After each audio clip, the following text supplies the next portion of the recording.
Dr. Britt Baker DMD. All right. Ah, ho.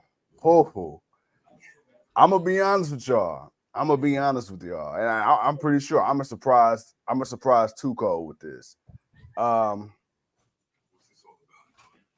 Ooh, Britt Baker. All right. I'm Look gonna here. be honest, dude. What's It's gonna up? hurt me. It's gonna hurt me to say this, but I'm gonna give my reasons why. Okay. But for right now, I gotta say, overrated. Ooh, the Oh, DMD is overrated. Ooh, I got to hear this. This was your pick.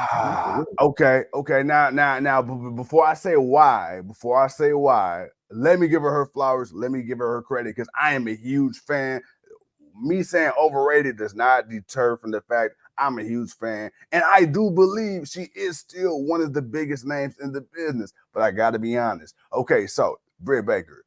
Britt Baker was the biggest name that AEW's had in a very long time. That's on the women's division before they started, bringing in the Tony Storms, the Sheetas, the Sarayas, at one point Thunder Rosa when that was a whole thing. I get that, right? Chris Statlander, I get that. But she was big as far as name value, but that was it. When she was a face, she wasn't over at all. It was that one terrible promo that was so good it became great. When they were on that Jericho cruise, she cut that promo on Tony Schiavone. And then it was kind of like people started to get behind her because of her personality. She started to play the character of a bad guy very well, of a heel very well. And then her in-ring got better. It progressed over time. But then it was like, for the longest, AEW was centered solely around Britt Baker, right? And then it was like when it was time to make other stars around Britt Baker, you really didn't get much out of it, especially when she came back after losing the championship. I feel like Britt Baker was at her highest when she was the champion because it was like, oh my God, you in the ring with Britt Baker. Like, that's such a big name, marquee matchup. But then, like, once she lost the championship, and I understand she's been hurt too, but what really great matches has she had since she lost the championship? What great rivalries or memories has she had since she lost the championship? You, as the top woman at the time of AEW, who have you made greater since you lost the championship? See, they say in professional wrestling, either the person makes the title or the title makes the person. And I feel like the title made Britt Baker. I don't feel like in retrospect, Britt Baker made the title. And when you look at some of her matches she's had, bro, like, I don't know, bro. I don't know. I can't say that she has lived up to the hype in ring since losing that women's world title. I feel like she needs that title to feel important or feel as big as she once did.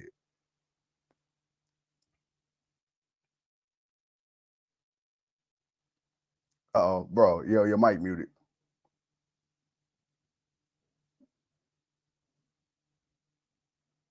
Bro, your mic muted. Britt Baker's undermuted. Yeah, you so disrespectful, man. Britt Baker's underrated, man. Dude, first and foremost, yes, I will agree. Her first initial run in AEW, it wasn't so much it was her in ring, it was the character. But you also have to take into account they only had three good wrestlers. So there's a lot that played into that first year run. Now, yeah, we had to, the whole happy-go-lucky Britt Baker wasn't really it. And obviously, at that moment in time, a lot of the people that were coming in, Nyla Rose, and then you had not EO, what's the Sheeta? not Sheeta, no, the original, the first Oh, AEW. you're talking about Uh, damn. uh, The real tiny girl. Oh my yeah, God. yeah, yeah, her. Like I see, to me, I feel like Britt should have been, and I said this from the beginning. I said she should have been the inaugural women's champion.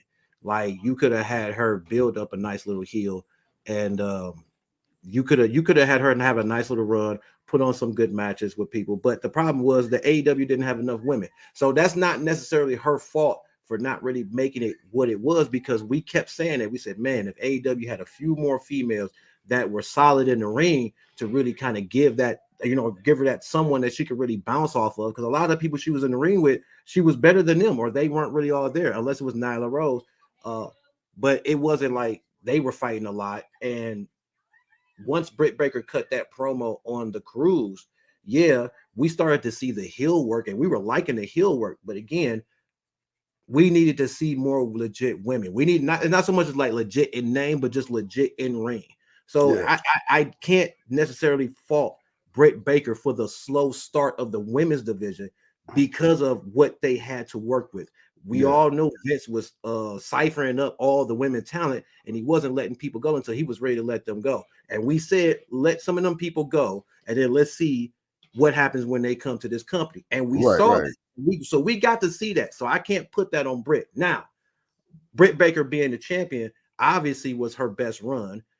Character-wise, in-ring wise, she didn't have the talent that she has now. Unfortunately, the talent that came after she lost is what was more of a telling thing, because we got everybody showing up after she didn't already had her initial run, and then you kind of had somebody that can beat her. Okay, cool.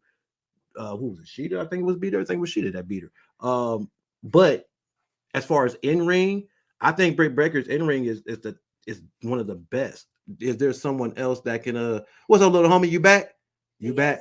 Come here, little homie. You back? Say it wasn't you. Yeah, say it wasn't you. That was the other doggy. Yeah, it's okay. You back. We come back. You come back with the homies. But yeah, so I think that Britt Baker overall was a good wrestler. Now, and as far as her promos, her in-ring, there was nothing to be complaining about that. She could talk on the mic, and once you kind of got that bad bitch vibe from her, it was on and popping. Now, after she lost the championship, obviously, we found more out about her back issues, which I think is a big hinder to why a lot of her matches have been lackluster lately. Like, she hasn't been moving with that same crispiness that she was moving when it was her and Thunder Rosa.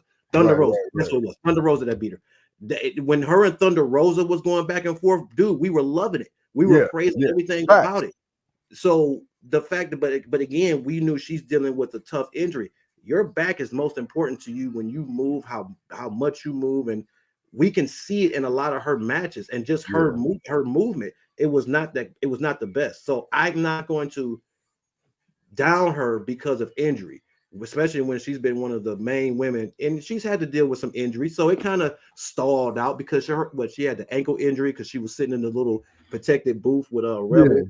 Yeah. So it's not necessarily on her. It wasn't all her. It was, she did what she could, but unfortunately, timing was the issue. Now, when you look at the women's division now, when you look at who's there now, you're thinking, okay, this is perfect for Britt Baker, and it is. But obviously, she's still dealing with the back injury, and also, what's the story for her right now? Like, she's kind of had her little story with Jamie Hayter, but Hayter's got hurt. She wasn't 100%, but you have all these other women that you could do so much more with, and it shouldn't just be focused around Britt Baker. Like, that's the one thing where WWE, we always felt like Charlotte is involved in everything. And sometimes we hate that. Where here, Britt Baker's not involved in everything. It's actually other people doing their own thing. But when she comes back, we're going to appreciate it. And we hope that she comes back healthy. We hope that she can come back to be that DMD that we all know and love and want to see go up against this talent that they have now. Right. For me, personally, I'm not saying she's the greatest. I think she's a good in-ring worker. She can definitely work in the ring when 100% healthy. She's definitely good on the microphone. I gotta give Britt Baker underrated, man. I don't think she's overrated. I'm not. I can see why some people may say underrated, overrated, or whatever, because y'all think she's a carbon copy of Charlotte Flair, which people don't want to give Charlotte her flowers. But I feel like, man, she holds her own. Like, she's, for somebody who's I didn't know much of, who's a dentist, who I didn't know much was doing too much wrestling. She's not bad in the ring, man. I've seen worse. I've seen people who are pushed to the top that's worse than her. So I got to say Britt's underrated. And I can't fault her totally because of injuries and lack of talent. I can't fault her for that. She was the best thing in the company. Once y'all got more people, that's when all that other stuff came. But, Champ says overrated is the only correct answer. Hey, maybe so, man, for y'all, but for me, Britt ain't overrated. And again, going back to what I said, like I said, again, huge fan. Like everybody know me. Every time she come out, do the finger point, D.M.D. Love Britt Baker. So again, that doesn't change for me. And I do feel like she's a very integral part of the company and one of the biggest pieces of the company. I feel like Britt Baker was to leave or get signed somewhere else. That'd be a huge blow, not only to the women's division of AEW, but to AEW in general, because again, she's such a huge name. And again, like I said, she's very good in the ring. I was just saying, and like you said, to a degree too, there was a little bit of lack of talent, but I was saying, like, compared to her first initial in and then now, I can see where the frustration comes in. But again, like I said, still love Britt Baker, but that was that. I said it's gonna be controversial, but it's controversial, man. It's controversial, but like I said, man, I get what you're saying because you're not totally wrong, but at the same time, it's like, bro, it's like, how much do y'all expect this woman to do? Like, we know she was dealing with back issues, and when she did lose the championship, they wanted her to be involved with other people. But then again, that was also TK's push stop with the women's division. So it's like a lot of that things that we wanted to see, we weren't getting it, but we weren't getting it because of her. We were getting it because of the decision making. So it's like but I also see where the overrated comes from in some aspects. But I feel like she teeters. I feel like Britt teeters from time to time. Like she could teeter from overrated to underrated. Because if she comes back and have a great run, are we gonna still feel like she's overrated? Are we gonna give her props in what she does if she comes back to be that boss bitch that she was before? And I feel like she can be that, given the time to heal up, be healthy, and given a good rivalry like she did with Thunder Rosa. With Thunder Rosa, man, I wasn't hearing none of this underrated, overrated shit. We was giving her flowers because we knew what we were getting. So absolutely, and she had that badass match with Abaddon too. Yeah, most definitely. So we need to get that too.